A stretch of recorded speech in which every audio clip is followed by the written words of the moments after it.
नहीं पक्का के मकान चाहिए, सुनी लिहा का जवान बस एक अरमान, समझिया जवान चाहिए, ओ समझिया जवान चाहिए।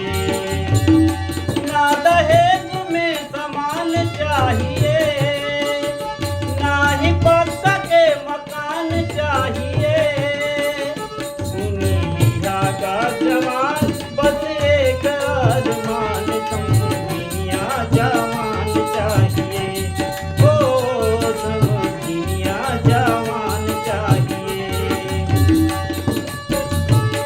ना ना दहेज में सामान चाहिए, ना ही पक्का के मकान चाहिए, सुनी लिहा का जवान बस एक अरमान, समझिया जवान चाहिए, ओ समझिया जवान चाहिए।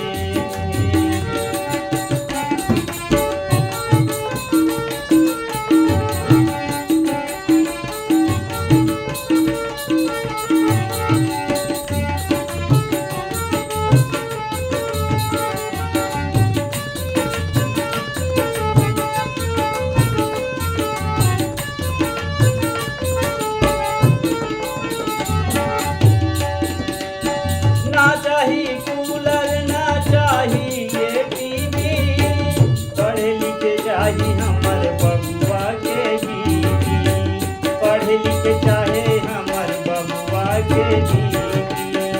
ना चाहिए कूलर ना चाहिए टीवी, पढ़े लिखे चाहिए हमर बबुआ के बीवी, पढ़े लिखे चाहिए हमर बबुआ के बीवी। उनका रूप रूपवान चाहिए, उनका गुण गुणवान चाहिए, उनका रूप रूपवान चाहिए, उनका गुण गुणवान चाहिए, सुनी लिहा का जवान बस एक अरमान, समझिया जवान चाहिए, ओ समझिया जवान चाहिए, सुनी लिहा का जवान बस एक अरमान, समझिया जवान चाहिए, समझिया जवान चाहिए।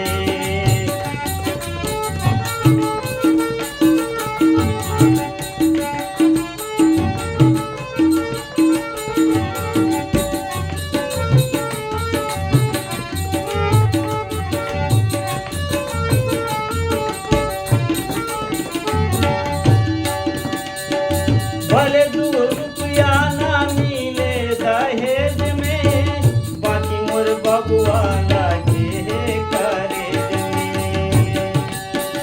भले 2 रुपया ना मिले दहेज में, बाकी मोर बबुआ